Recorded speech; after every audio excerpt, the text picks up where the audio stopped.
ようございます。現在の時刻は6時44分です。車内の気温はね、15度近くあるんで、昨晩はね、すごく気持ちよくってゆっくり寝ることができました。よいしょ。さて、おお、今から出ますね。これはちっちゃいイクラみたいなのが浮いてます。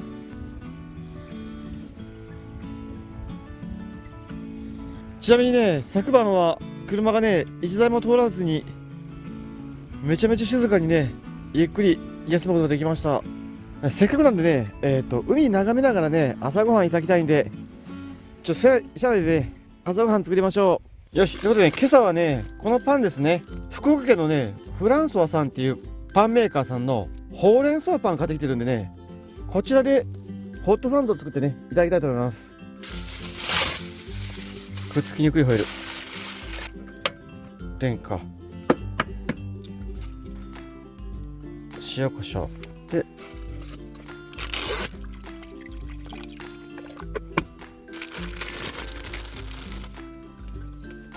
こう、ぴったりだ。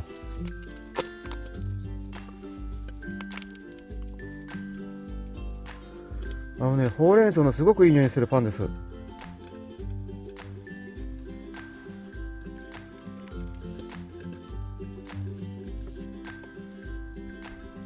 卵がめちゃくちゃ盛り上がってます。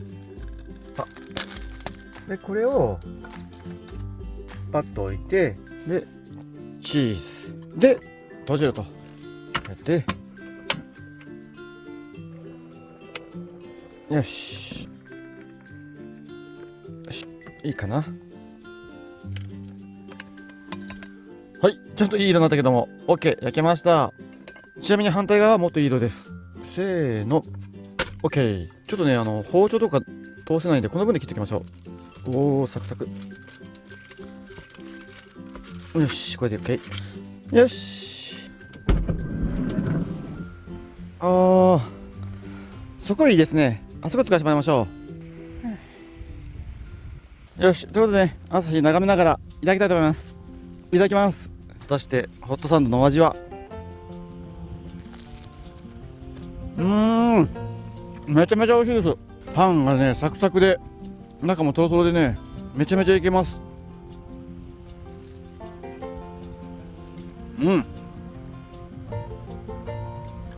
UCC コーヒーもね最高です。今ね多少風が吹いてるんですけども寒くなくってね、めちゃめちゃ気持ちがいいです。今の時期が最高の場所ですね、ここは。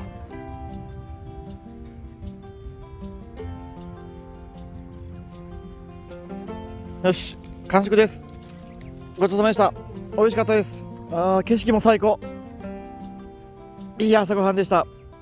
よし、車戻ります。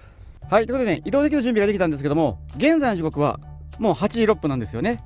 で、今日はね12時35分のフェリーで壱岐島を離れると思うんですけども、これからね12時ぐらいまでの4時間ねバタバタっとちょっと観光の方をさせてもらいたいというふうに思います。はい。でもう時間もないんでね早速移動しようと思うんですけども、まず行く場所はこちらですね。勝本朝市って言って、朝市がねどうやら毎日朝8時から昼の12時まで開催してるということで、地元の方がねいろんなものを売られてるとのことなんで、今からねこちらの方に行ってみてから朝市をね観光してみたいというふうに思います。出発です。よし、行きましょう。大幅海水浴場さん車中泊させていただきありがとうございました。こちらはねこんな感じでめちゃめちゃ広くてね平らな駐車場もあってから、お手洗いもあったんで車中泊するにはねめちゃめちゃいい場所でした。よいしょ。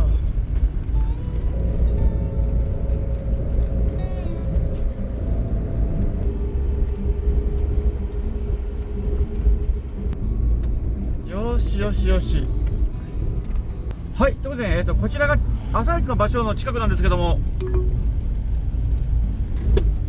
駐車場どこに止めたらいいんだろう。ここでいいのかな。観光目的のね駐車場らしいんで、こちら止めさせてもらいましょう。よしよし、行ってみましょう。ということでこちらが朝市ですね。行ってみましょう。ちなみにね土曜日や日曜日はね絶対暑いはずなんですけども、今日はね火曜日なんでそこまで賑やかじゃないかもしれませんけども、ちょっとね、楽しみに行ってみたいと思います。おはようございます。おー、いろいろ見させてください。ありがとうございます。はい、おはようございます。干物とか売られてますね。干し魚。じゃあ生鰹節みたいな。そうです。へえ。はい。ちょっと見せてもらっていいです？はい、面白。どうぞ。ちょっといろいろ見させてください。はい、どうぞゆっくり見てください、ね。ありがとうございます。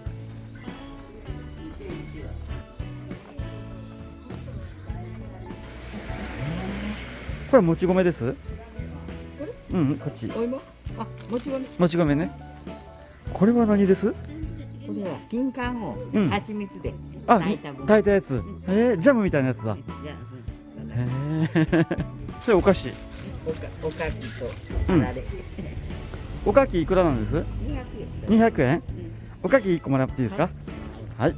はい。ありがとうございます。ありがとうございます。いいのがね、手に入りました。旅のおやつにね、させてもらいましょう。で、こちらもね、商店街ですね。こっちの方もね、歩けるようになってるんで、ちょっと、ぶらぶら散歩させてもらいましょう。まだね、朝の8時半ぐらいなんですけども、お店すごく開いてますね。シーフードセンター。へー。お魚売られてますけども、安っ。釜の部分がこんなにでかくて300円です。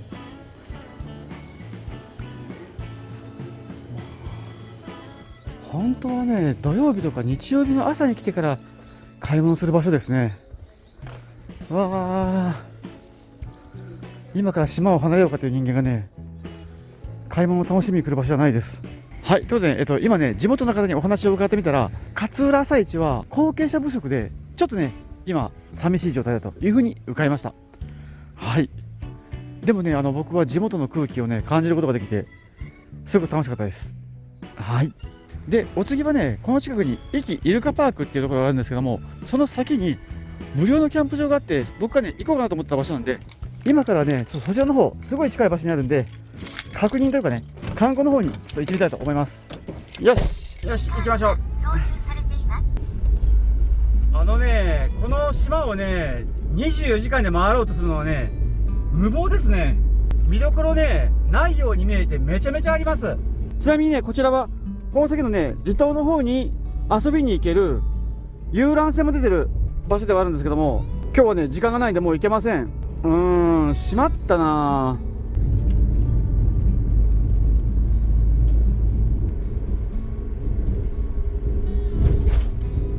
はい、ということで、こちらがね、イルカパークですね。イルカと触れ合える場所です。で、もうね、空いててから、今日はね、平日の午前中なんで、多分ね、今は貸し切り状態だと思うんですけども、やっぱしね、ちょっとおじさんがね、イルカと戯れてる姿は、ちょっと絵面的に苦しいと思うんで、我慢しておきます。で、キャンプ場はね、この先ですね。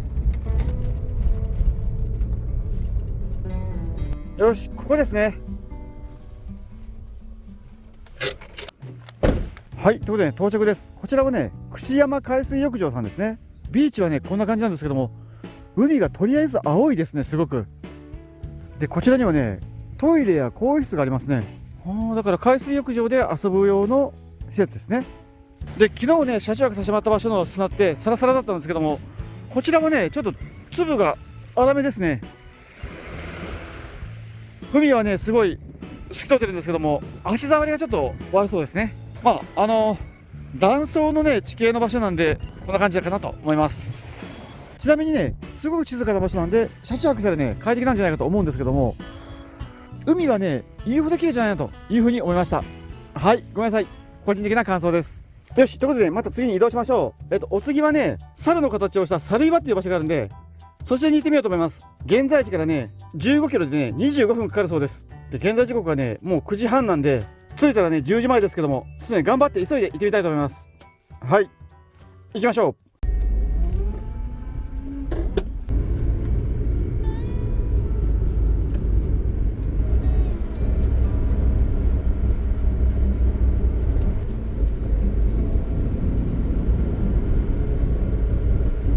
よよし到着ですけども、わあとりあえずちょっと車止めます。ということでね、こちらがね猿岩ですね。本当にね猿の顔の格好してますね。すごいこれ大きいです。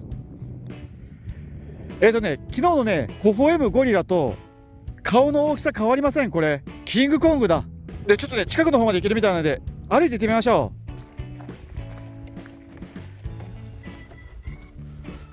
お、ここから生えてきますね。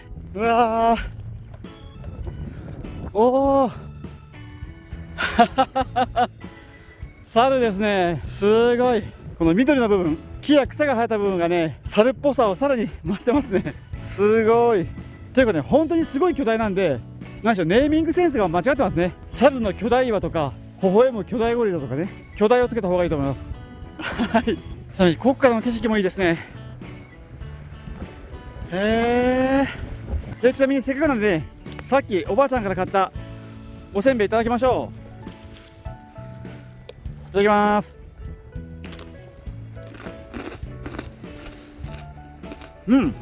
塩は振られてなくてね、素材の味をね楽しむおせんべいになってますね。でもねお米の甘みがあってね美味しいです。これ多分ね沖ノ島産のお米ですね。 DNA でわかります。美味しい。でお茶もねちょっと持ってきたんでお茶飲みます。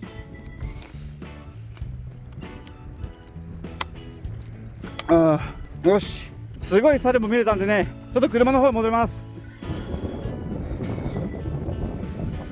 よし。でね、こちらにはねもう一箇所旧日本軍の砲台の跡地っていうところがねあるんで、もう目の前なのでね歩いていきたいと思います。こちらですね。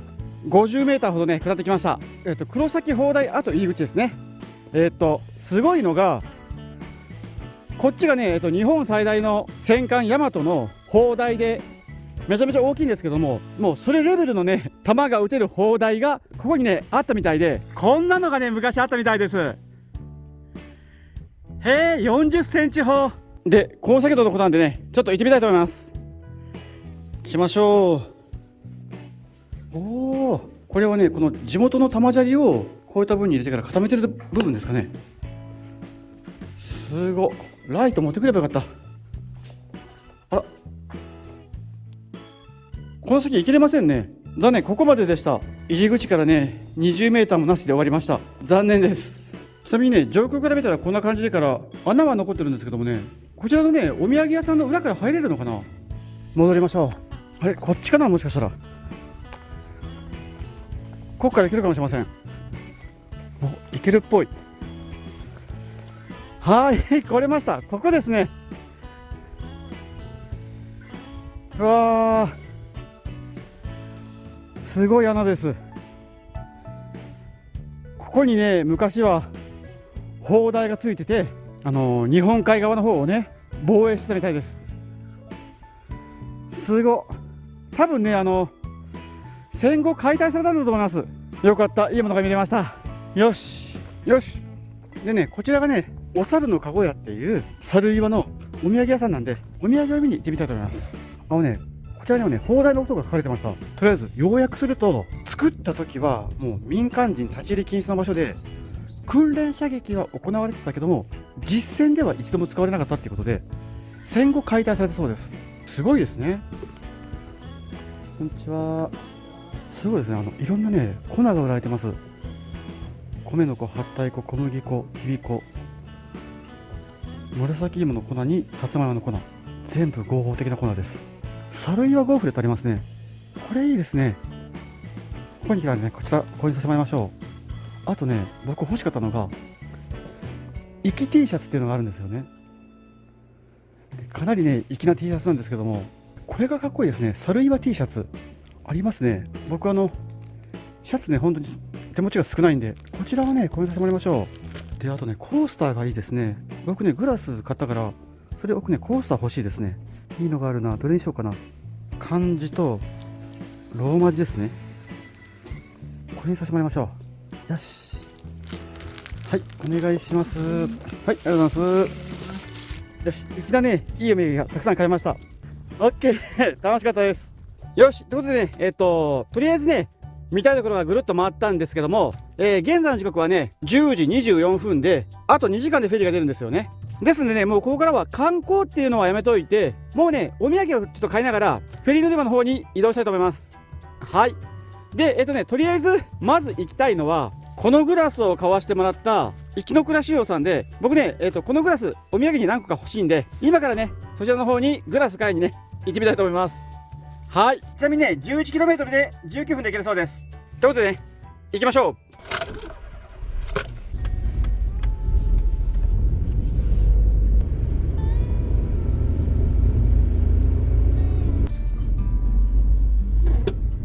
う。はい。でねこちらがね、入れないんだ。出会いの村キャンプ場の方なんですけども、こんな感じでね入れなくなってるみたいですね。なるほど。僕もね出会いは欲しかったんですけども、残念です。そもそも論で入れなくなってるようなんで、もうねどうしてもキャンプできなかったみたいです。残念でした。はい、皆さんご覧ください。これがねソーラーパネルです。めちゃめちゃ寝てます。北海道は逆にねめちゃめちゃ起きてたんで、南下するほどパネルが寝るんで、発電力がねこっちの方が多分高いんじゃないかというふうに思います。はい。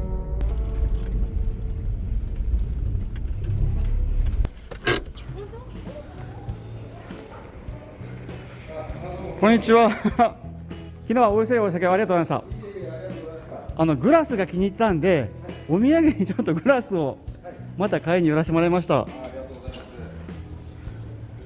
3つミニグラスをね2ついただきましょう。はい、じゃあすいません、お願いします。はい、すみません、また寄ってください。はい、どうも、はい、どうもありがとうございます。よし、ということでね、グラス購入できました。これはね、僕が購入させてもらってる方にお土産としてね渡させてもらいたいと思います。オッケー。よし、ということでね、次に移動しましょう。お次はね、実はね、生き牛を使ったカレーパンっていうのがあるんですけども、1個800円するっていうね、とんでもないカレーパンがあるんですよね。で、そのパン屋さんがね、近くにあるんで、そちらに行ってね、カレーパン購入させてもらいたいと思います。はい。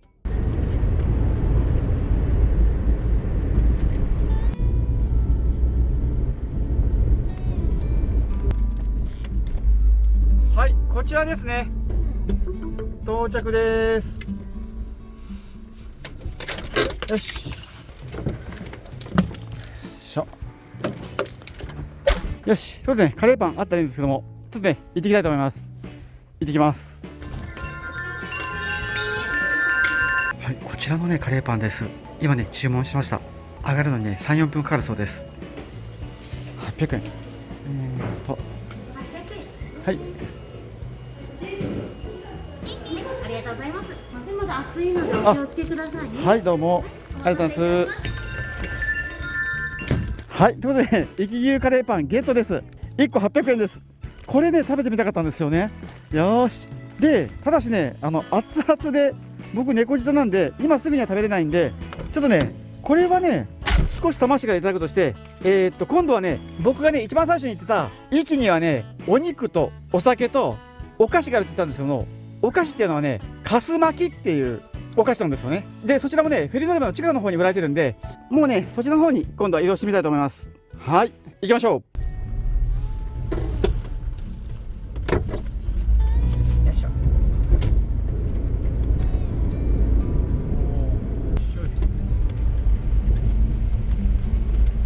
はい、こちらですね。こちらのお店です。よいしょ。ちょっとね、駐車場がないっぽいんで、短時間だけね、ローチをさせてもらいましょう。よいしょ。よいしょ。よいしょ。あ、すいません。すいません、かす巻きってバラ売りとかってあるんですかね。はい、何本ぐらい。2本欲しいんですけども。 2本ですね。ごめんなさい。はい、ちょっと食べ飲んでいいですかね。うん、食べようでお願いします。300円です。はい、はい、どうぞあったかい。ああ、まだあります。すごい。はい、ありがとうございます。はい、元祖丸善さんのかす巻きをゲットです。やりました。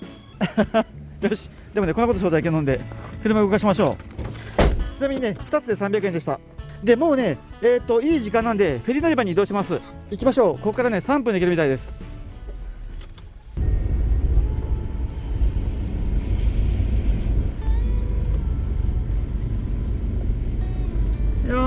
し、はーい、間に合いましたね。はい、到着ですと。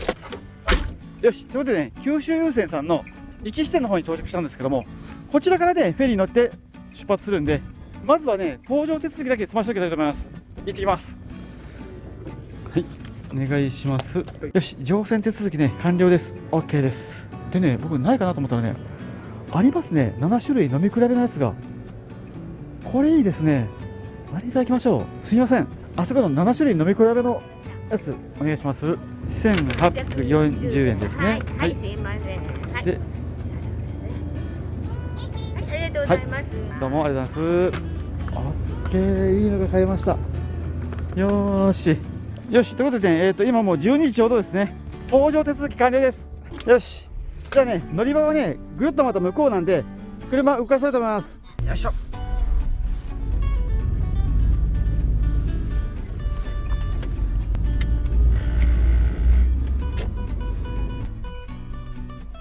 オッケー、到着です。よし、これでね、もう出港の準備できました。はい、よかったです。はい、ということでね、今回は24時間で壱岐島をね、ぐるっと回ってみたんですけども、そうね、個人的な感想としましては、とりあえず見て回るところが多いんで、1泊2日じゃなくて、2泊3日でね、ゆっくり回りたかったなというふうに思いました。はい。で、あとね、各観光地なんですけども、観光地がね、どこもすっごい綺麗で、喋る案内板っていうのがね、必ずあったんですよね。僕ちょっと今回喋らせませんでしたけども。で、見やすくて分かりやすい案内板がたくさんあって、さらにね、お手洗いなんかも、どこに行っても綺麗な水洗で、しかもね、トイレットペーパーまであるっていう観光地だらけだったんで、観光客ウェルカムっていうのがね、ビンビンに感じたのと、あと、お肉もお魚も野菜もお酒もお米もお菓子も、もう何でもかんでもね、壱岐産っていう風に書かれててから、壱岐で作られてるとか壱岐で作られてるとかっていうのをね、バンバンにアピールしててから、僕もね、あ、壱岐産なんだって思ってね、見てからたくさんのものをね買わせてもらったんですけども、どれもね美味しかったんで、食べ物も美味しいし観光も楽しいしっていうね、すごくいい島で本当にね大満足でした。はい、ですので壱岐の島、海もすごく綺麗で楽しいんで、車中泊されてる方ね、もし機会があったらね、ぜひ壱岐の島こうやってみてください。もうめちゃくちゃおすすめです。ということでね、ちょっとここで締めるかどうかわからないんですけども、とりあえずここで壱岐編は終わりってことで、次はね、いよいよ対馬編に突入するんですけども、とりあえずね、壱岐の島とは比べ物になれないぐらい大きい島で、見どころもね、さらにたくさんありますんで、皆様よかったらね、次回からの対馬編もね、ぜひ見てやってください。はい、こんな感じですかね。ということで、今回この辺でご視聴ありがとうございました。ちなみに、カレーパンとカス巻きは、フェリーの中でいただきたいと思います。はい、ということでね、ちょっと乗船準備しましょう。対馬行きのフェリーはここからねちょうど2時間ぐらいで行けるんですけども、2時間ね船内で何もしないのもあれなんで、パソコン等をね持って降りれる準備しておきたいと思います。あとね、ポータブル電源をねこんな感じでから、ケーブルをねここで差し替えてから充電切り替えてます。今日はね天気がいいんで、しっかりね電源の方充電してくれてます。はい、フェリーがね入ってきました。あちらですね。